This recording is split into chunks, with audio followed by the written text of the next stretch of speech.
Assalamualaikum warahmatullahi wabarakatuh. Waalaikumsalam warahmatullahi wabarakatuh. Sehat Pak Haji Mariono? Alhamdulillah sehat, selalu optimis. Luar biasa. Ya. Kebanggaan bagi kami Hari TV bisa bincang-bincang kali ini dengan beliau Bapak Haji Mariono.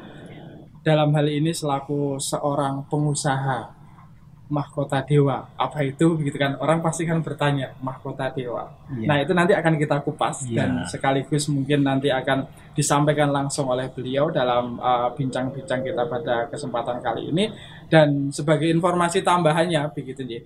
Beliau juga kali ini mendapatkan amanah begitu nih 2019 sebagai salah seorang wakil rakyat yang duduk di DPRD Kabupaten Kulon Progo. Dan tentunya dengan pengalaman beliau selama ini dalam membangun usaha, memberikan manfaat di masyarakat, dan ditambah dengan keberadaannya di parlemen, tentunya nanti akan pasti membuahkan manfaat yang semakin luar biasa. Amin. Amin insya Allah. Nah, sebelumnya biar pemirsa juga lebih kenal dekat dengan beliau Bapak Haji Mariono, kami persilahkan untuk memperkenalkan diri terlebih dahulu. Monggo, Terima Bapak. kasih. Assalamualaikum warahmatullahi wabarakatuh. Waalaikumsalam Salam warahmatullahi sejahtera untuk kita semuanya, saudara-saudaraku semuanya yang saya cintai, yang saya banggakan, para bini sepuh, punden sepuh,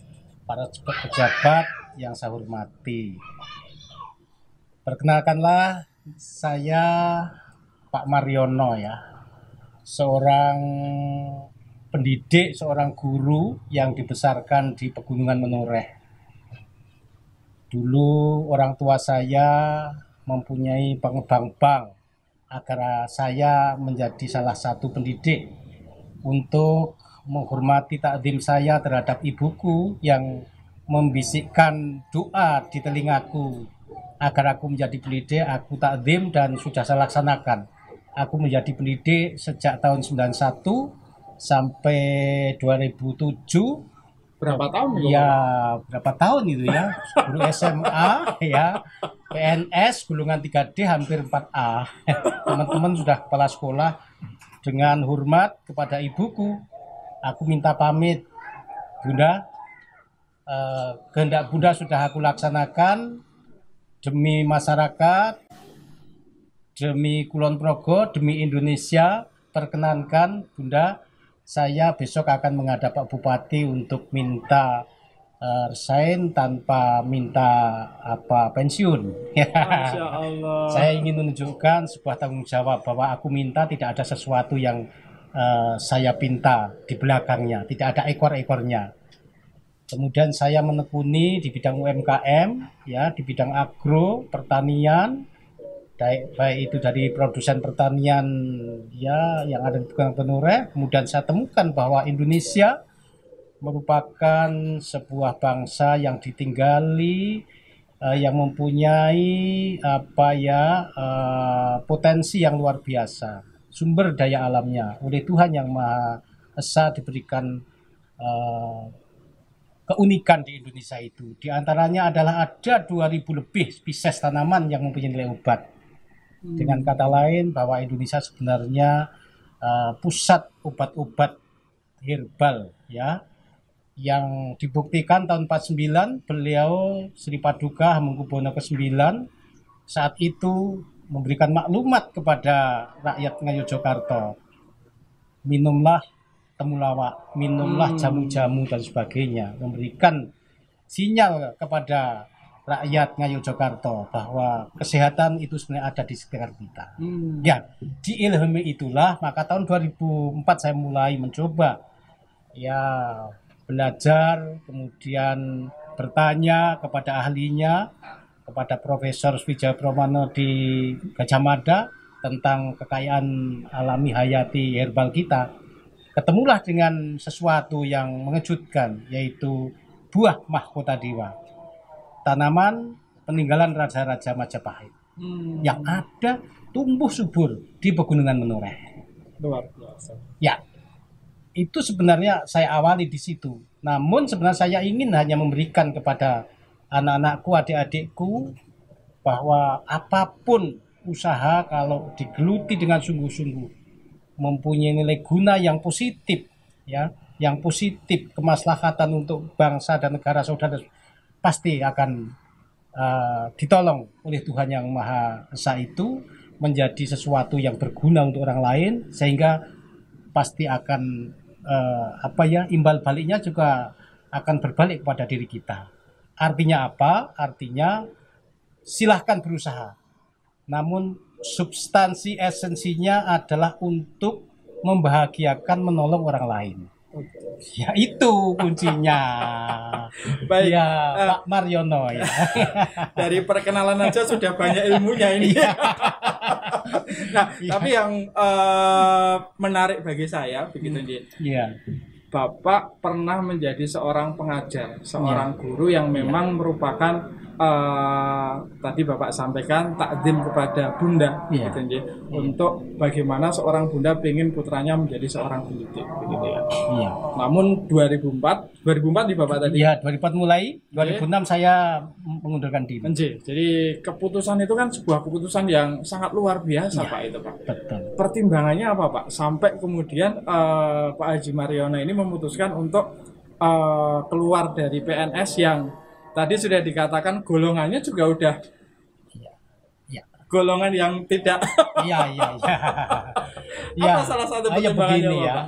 Ini sebuah fakta bahwa bangsa Indonesia ini untuk tingkat entrepreneurnya ini sangat rendah presentasinya. Jadi Indonesia itu belum ada 1%, belum ada 100 orang mempunyai jiwa entrepreneur.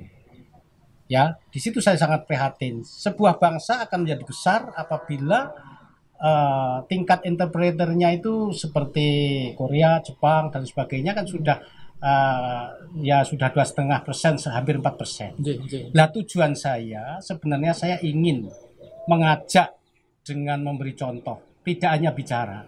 Karena ada kata bijak bahwa 1000 kata yang kau katakan itu akan lebih bermanfaat dengan sebuah contoh yang kau lakukan. Luar biasa. Nah, ini mungkin menjadi inspirasi bagi kami generasi muda ini, begitu ya. Bahwasanya memang banyak hal yang kemudian bisa kita lakukan, begitu ya. Mau jadi pengajar, mau jadi seorang wirausaha. Nah, tadi yang sudah disampaikan memang membutuhkan sebuah mental, begitu ya. Dalam hari ini adalah entrepreneurship, gitu. Dan saya melihat Bapak sudah mencontohkan dengan sangat luar biasa. Nih, baik Bapak, sekarang kita masuk obrolan terkait dengan Kulon Progo. Iya, menarik. Bagian dari kecintaan kita juga kepada Kulon Progo. Kondisi yang sekarang dengan adanya Bandara Zia, begitu ya, menikah kan tentunya menjadi salah satu daya tarik potensi yang ada di Kulon Progo, gitu kan. Nah, artinya memang kemudian begitu nih, bagaimana pada akhirnya nanti masyarakat Kulon Progo ini betul-betul mendapatkan manfaat secara lebih, begitu nih, untuk kesejahteraannya, untuk peningkatan dan seterusnya, begitu. Nah, kondisi sekarang, Pak, dengan adanya Bandara Zia yang ada di Kulon Progo ini, kondisi masyarakat secara umum seperti apa, Bapak? Karena kok saya masih melihat adem ayem gitu. Sementara orang luar sudah mulai melihat, wah ini potensi nih gitu. Ya, ini adalah bagian dari perjuangan saya sebenarnya. Sudah saya awali tahun 2004 sampai sekarang 16 tahun. Tetapi keberhasilannya, maaf ya, ini menurut ukuran saya ini belum signifikan. Bahwa sudah saya relakan, saya meninggalkan PNS, kemudian saya memberi contoh, bergelut di bidang usaha, masyarakat mengerti betul bahwa maaf secara ekonomi mungkin saya lebih mapan daripada dulu ketika menjadi guru. Kemudian berusaha juga tidak terlalu sulit, sebenarnya yang penting adalah kemauan dan keberanian. Tapi sampai detik ini ya, kehadiran Bandara Zia ini saya harus masih berjuang lagi. Bagaimana para pemuda, terutama milenial, kalangan milenial yang saya harapkan ini bisa tanggap dengan kehadiran Bandara Zia. Ini menurut saya perlu lagi ada letupan-letupan agar kehadiran Bandaria ini akan bermanfaat kepada penduduk Kulon Progo, terutama khususnya ya Yogyakarta umumnya dan tentunya dan lingkungannya. Ini saya masih prihatin ini Mas, masih prihatinnya begini. Bandaria sudah dibuka, tapi apa ya aktivitas kegiatan yang saya lihat ini dengan hadirnya Bandaria ini masih belum begitu mengembirakan. Artinya apa? Artinya apakah kebetulan begitu dibuka di masa pandemi? Ada pandemi. Iya, ini. Namun demikian sebenarnya seorang entrepreneur tidak boleh ada sebuah kata menyerah dalam situasi apapun seperti orang perang. Jadi dalam pandemi pun itu juga ada celah-celah yang justru pandemi itu bagaimana sih sebenarnya bisa meningkatkan usahanya. Dengan kata lain, kehadiran YIA ini belum signifikan terhadap kebangkitan ekonomi Kulon Progo. Oleh karenanya ada beberapa gagasan, ada beberapa tahapan yang ya kami lakukan selaku orang tua ya. Kemudian maaf ya alhamdulillah selaku anggota dewan saya juga sudah berusaha bagaimana caranya untuk menyongsong Bandaria ini agar teman-teman masyarakat adik-adik ini bisa memanfaatkan momentum itu. Dengan kata lain sederhana mengais rezeki di sini, jangan sampai melirik kota lain karena orang lain sekarang melirik Kulon Progo. Mengapa orang Kulon Progo tidak sadar bahwa mutiara itu sudah tidak terpendam lagi? Mutiara itu sekarang sudah kelihatan nyata. Namun yang perlu kita pahamkan kepada adik-adik milenial, pada para pengusaha Kulon Progo, ya ini bukan hanya batu loh ini mutiara beneran. Dengan kata lain, panjenengan harus tahu bahwa mutiara ini berharga. Artinya kehadiran Bandaria ini merupakan mutiara. Jangan hanya dianggap sebuah batu yang nilainya tidak mempunyai nilai dan tinggi. Tidak berdampak apa-apa gitu. Itu. Jadi ada beberapa tahapan Mas yang sudah saya lakukan dengan harapan nanti ada action. Baik. Ya. Yang disampaikan Bapak begitu nih, mungkin hampir sama dengan apa yang saya rasakan begitu ya. Jadi ketika orang luar sudah mulai berdatangan di Kulon Progo, ternyata masyarakat Kulon Progo sendiri masih dalam kondisi kok ayem tentrem gitu ya, tidak melihat potensi yang kemudian harus segera dikerjakan. Nah tadi Bapak menyampaikan bahwasanya ada tahapan-tahapan yang sudah mulai diwacanakan begitu ya. Nah semoga dengan obrolan kita nanti begitu ya, setidaknya wacana tadi betul-betul bisa menjadi sebuah gagasan begitu ya. Sebuah gagasan yang pada akhirnya bisa dieksekusi salah satunya oleh pemerintah Kabupaten Kulon Progo, kemudian yang selanjutnya bisa diterima dan dikapitalisasi oleh masyarakat yang ada di Kulon Progo dan menghasilkan sebuah kesejahteraan. Nah, tahapan-tahapan itu apa saja Bapak yang kemudian sekiranya harus dilakukan baik oleh pemerintah, baik oleh masyarakat, dan baik juga oleh para pengusaha UMKM yang ada di Kulon Progo. Iya, sejalan dengan apa yang sejak dulu saya gagas, bahwa filosofi tentang Kulon Progo itu harus to be different, berbeda dengan yang lain. Termasuk kehadiran bandara, juga harus kita create supaya to be different. Yang membumi adalah kearifan lokal yang akan kita tonjolkan. Sejalan dengan tren kekinian, ini bahwa nature, alam, asli, itu yang sekarang sedang dilirik. Artinya sebenarnya kesempatan untuk bangkit di Kulon Progo itu tidak harus orang yang mempunyai kapital besar untuk membangun sebuah hotel yang nilainya ratusan miliar, bukan. Tetapi kearifan lokal, baik itu mungkin homestay yang nature dengan dipadukan dengan landscaping, dengan view alam yang ada, dengan sifat kelembah manaan orang Yogyakarta Kulon Progo yang begitu, ini menjadi daya tarik tersendiri, magnet tersendiri. Dan itu istimewanya juga. Ya.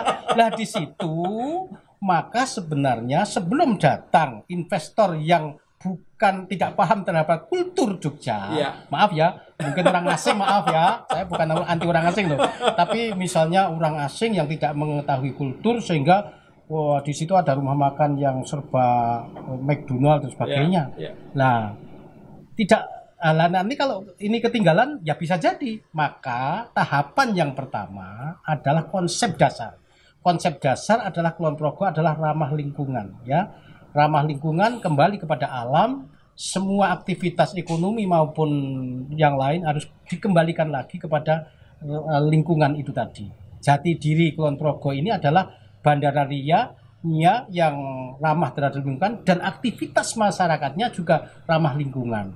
Ya, ini dasar dulu yang harus harus kita create. Yang kedua, tahapan yang kedua tentu ditata dengan apa filosofi tadi. Itu tahapannya adalah bagaimana membangun sebuah pondasi tentang produsen, para produksi jasa maupun produksi bisnis yang lain itu juga harus ditata sejalan dengan kearifan lokal Kulon Progo tadi. Ya, saya lebih cenderung akan berbicara masalah bisnis agro, ya, bisnis agro, kemudian herbal dan bisnis-bisnis yang sekarang ini yang dimiliki oleh para leluhur, baik itu jamu gendong, baik itu gudeg, baik itu geblek, baik itu tempe dan sebagainya. Di situ. Nah, itu perlu dibenahi dulu para produsen itu, meskipun itu adalah alami, namun kita juga harus paham bahwa kualitas produksi itu juga harus kita benahi. Ya, hygiene, tentang kesehatannya, kebersihannya, tampilannya dan sebagainya.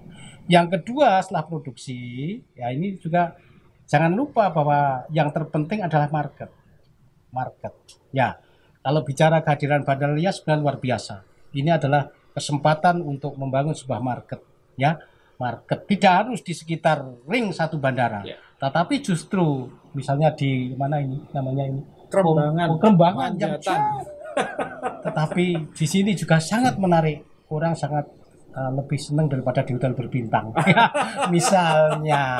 Oleh karenanya itu tahapan itu kehadiran Bandara Ria, beberapa pertemuan dengan rekan-rekan UKM sudah diajak diskusi bahwa sebentar lagi kita akan create bagaimana mereka tampil dengan akhirnya sejalan dengan Bandara itu kira-kira begitu, Mas. Siap. Jadi yang tadi saya garis bawahi adalah satu, kearifan lokal, begitu.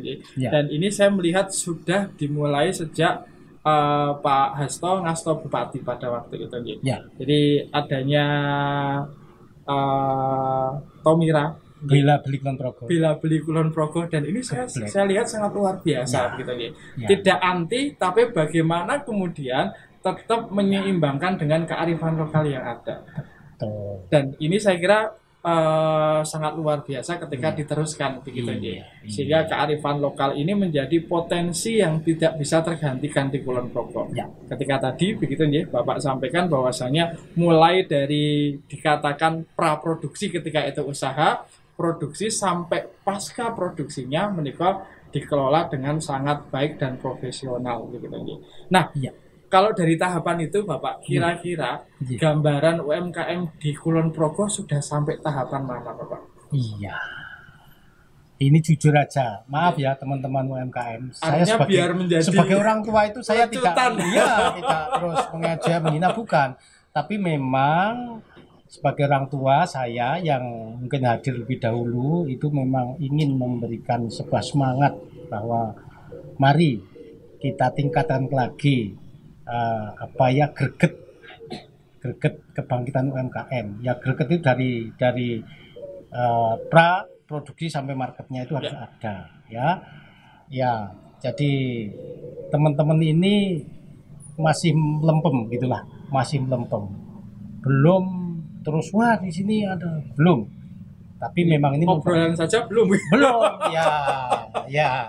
Harusnya kan ini setiap hari jadi obrolan, ayo gimana gitu kan. Ya buktinya begini, masih ada adik-adik saya, anak-anakku ini yang masih sering melihat iklan di Dinas Kerja. Saya tanya, "Adik mau kemana?" "Saya mau ke Korea, Pak. Saya mau ke Jepang." Sedangkan orang Jepang mau ke sini. Nah ini yang harus kita tapi maaf, memang ini ini tidak bisa serta-merta mereka terus makanya sebagai orang tua yang kebetulan saya sebagai wakil begitu ya harus dengan ikhlas terus berjuang bagaimana agar anak-anakku, adik-adikku ini bisa memahami bagaimana celahnya begini. Di antaranya saya juga sudah berdiskusi dengan beberapa tokoh bahwa untuk mendekatkan masyarakat Kulon Progo dengan kehadiran NIA, paling tidak orang Samigalo, orang Kalibawang, orang Girimulyo itu bisa melihat bahwa NIA sudah benar-benar ada pesawat yang terbang. Naik turun ya. Itu ingin kita kita geser bukan ditiadakan bahwa Car Free Day yang sekarang ini dipusatkan di alun-alun. Ini menurut saya sejak dulu di situ kurang efektif. Maka saya sudah berpikir-pikir, sudah berdiskusi dengan beberapa tokoh, diantaranya beliau Pak Kapolres yang memang rumahnya di situ.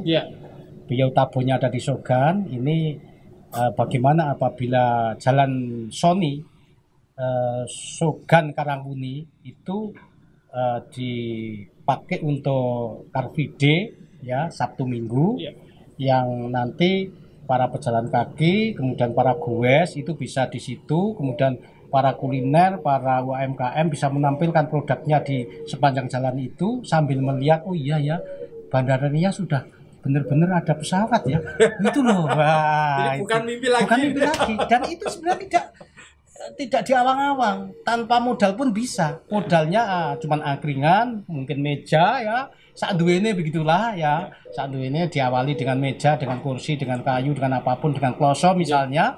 Yang terpenting ada komitmen bersama antara masyarakat dengan pemangku kebijakan yang nanti akan bisa meramaikan para UMKM itu tampil di sekitar bandara dan akhirnya sadar bahwa bandara sudah ada.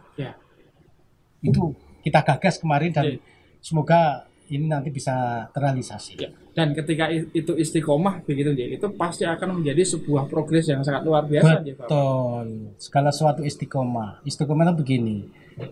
Kalau kita membaca sebuah sejarah pasar ya, pasar dulu sejarah pasar itu ceritanya hanya ada orang dagang di bawah pohon.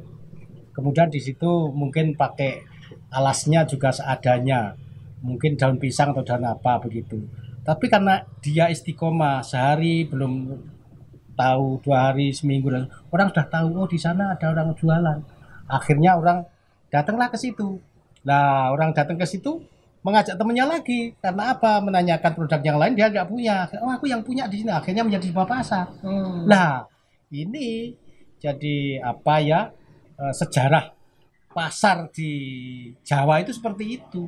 Iya. Saya dapat ilmu baru ini sejarah. Ya coba nanti dibuka sejarah. Jadi istiqomah sangat penting. Istiqomah betul, ya. Nah, kita coba dari sisi lain, Pak Haji Mariono. Jadi kalau tadi kita sudah mencoba untuk mengupas tentang kondisi masyarakat Kulon Progo, nah sekarang lebih kepada support dari pemerintah sendiri, Pak. Sejauh mana, Pak? Support pemerintah yang pertama tentunya memang dengan melihat potensi Bandara Zia ini tadi dan respon masyarakat seperti apa. Nah, peran pemerintah di sini apa saja yang sudah dilakukan, Bapak?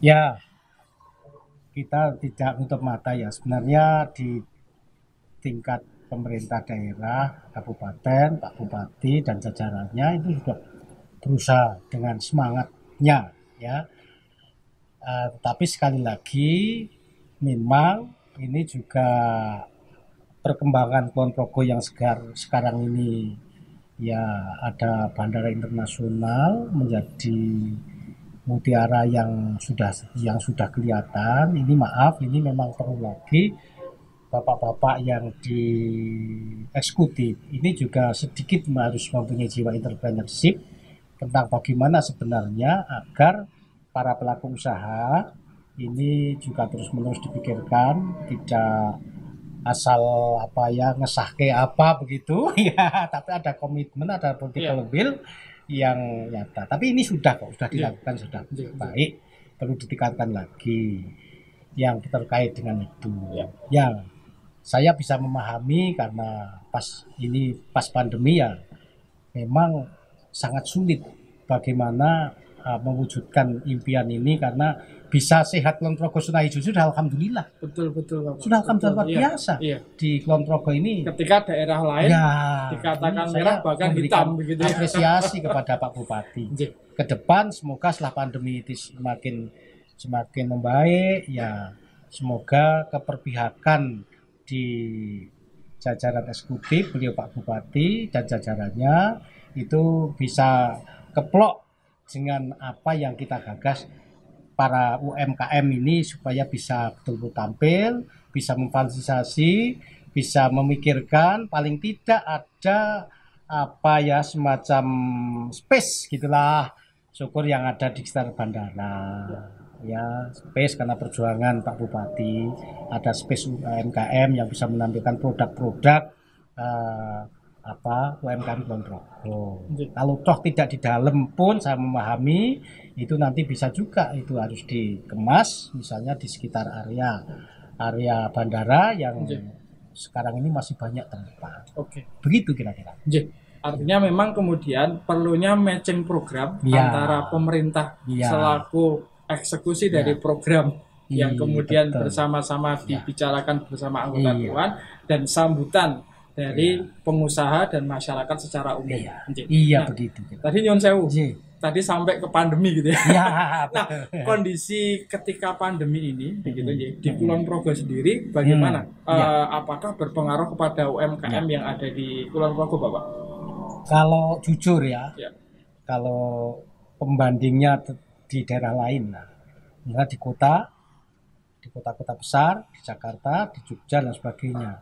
Ini alhamdulillah bahwa eksistensi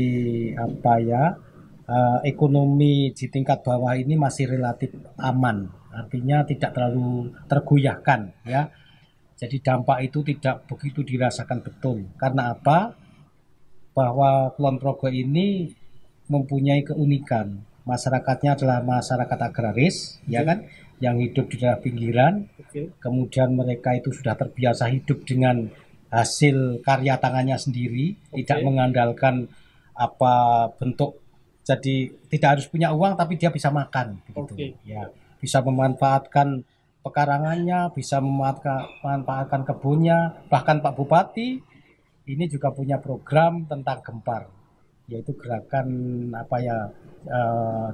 menanam tanaman di lingkungan rumahnya itu. Ya, itu saya terus terang aja bersyukurlah kalau dampak yang dirasakan tidak terlalu menukik, tidak terlalu dirasakan. Cuma memang ya berkurang itu pasti tetap ada gitu ya. Baik. Tapi semoga nanti ada hikmah di balik. Betul. Jadi kalau melihat tadi yang Bapak sampaikan bahwasanya masyarakat Kulon Progo sendiri dengan adanya pandemi ini tidak begitu berdampak secara signifikan. Bahkan ketika pemerintah menghimbau untuk memanfaatkan lahan untuk menjadi tanaman dan seterusnya, itu sudah tidak kaget lagi, sudah dilakukan. Sehingga tinggal menguatkan saja. Saya kira menarik sekali Bapak begitu ketika tadi dari awal disampaikan tentang bagaimana seharusnya begitu pemerintah ini punya mental atau jiwa entrepreneurship, termasuk masyarakatnya, termasuk para pemudanya yang sekarang dikatakan milenial begitu yang sangat erat dengan gadget. Nah, kenapa itu tidak kemudian dioptimalkan untuk potensi yang ada di Kulon Progo gitu ya. Nah, saya kira semoga dengan obrolan kita pada kesempatan kali ini nanti setidaknya muncul wacana-wacana baru begitu. Harapannya jadi para milenial ini sudah tidak harus berpikir aku kudu nang ndi gitu. Iki lho, nang omahmu. Ada potensi, ada wilayah yang kemudian orang lain saja tertarik untuk mendatangi. Maka kita tidak boleh pergi dari sini. Harapan saya sebagai orang tua seperti itu. Ya. Terakhir Bapak begitu saya lebih kepada nasihat motivasi kepada kami generasi muda begitu apa yang kemudian mesti harus kami kerjakan, Pak? Artinya untuk memberikan kontribusi terhadap wilayah, terhadap pemerintah nusa dan bangsa ini, Pak. Yang terpenting menurut pengalaman ini ya, Nggih. pengalaman, keyakinan bahwa selama ini saya melakukan sebuah usaha sejak tahun 2004 sampai 2020. Artinya sudah 2 window ya. Iya. 2 window. Saya menggeluti herbal, ikonnya mahkota dewa, sekarang sudah ada 12 item ya. 12 lebih item. Ini masih eksis saja. Ini dasarnya adalah bahwa kepada anak-anakku, adik-adikku, ini istiqomah kejujuran ini perlu dipegang teguh, bahwa orang Jepang ini bisa berhasil karena memang dia memiliki sebuah komitmen tinggi terhadap kejujuran. Cina juga demikian. Nah, jangan sampai orang Jawa ini mempunyai jiwa yang begitu merintis itu baik, kemudian setelah laris kemudian diberi tambahan-tambahan dan sebagainya mengecewakan. Intinya komitmen terhadap sebuah kejujuran. Yang kedua, berpikirlah bahwa setiap langkah usaha apapun itu untuk membantu orang lain. Dengan usaha adik-adikku, usaha panjenengan semua, itu tujuannya adalah jangan sampai ada unsur mencelakakan. Ya, kan banyak bisnis yang mencelakakan. Betul. Tertawa di atas penderitaan orang lain. Ya, ini maaf loh, ini ada bisnis seperti itu, saya nggak cocok. Ya, nggak cocok. Ya, pokoknya aku bikin ini untuk membantu orang lain. Nah, nanti kan simbiosisnya mutualistis. Ya, mereka butuh, tentunya ada ribet bagi kita. Oke. Tapi kalau mereka tersakiti, mereka merasa kecewa, ya bukan ribet tapi punishment buat kita. Dan bisa jadi doa-doa mereka yang menjadikan usaha kita jadi sebagai bermasalah. orang beragama ini bahaya betul. Doanya orang-orang banyak itu mengerikan. Sopo iki aku dadi kene ya. Bapak luar biasa sekali. Nah, ini nasihat terutama buat saya begitu ya, dan buat para pemirsa sekalian begitu ya, untuk bagaimana ayo bersama-sama kita berkontribusi, kita berkembang bersatu untuk Kulon Progo begitu ya. Dan insya Allah ini bukan yang pertama dan terakhir. Nanti insya Allah ada pertemuan berikutnya ya Bapak ya. Boleh, dan saya berharap masih dengan Bapak Haji. Boleh nggak dengan teman-teman nanti? Sangat mungkin ya, Bapak Haji. Nanti insya Allah kita agendakan lagi untuk bagaimana ini bagian dari kontribusi kita untuk memberikan wawasan, untuk memberikan hasanah bagaimana apa yang harus kita lakukan untuk Kulon Progo tercinta. Terima kasih. Sekali lagi matur nuwun sekali Bapak. Semoga bermanfaat untuk kami dan kita semuanya. Dan sampai bertemu kembali di acara yang berikutnya. Assalamualaikum warahmatullahi wabarakatuh. Waalaikumsalam warahmatullahi wabarakatuh.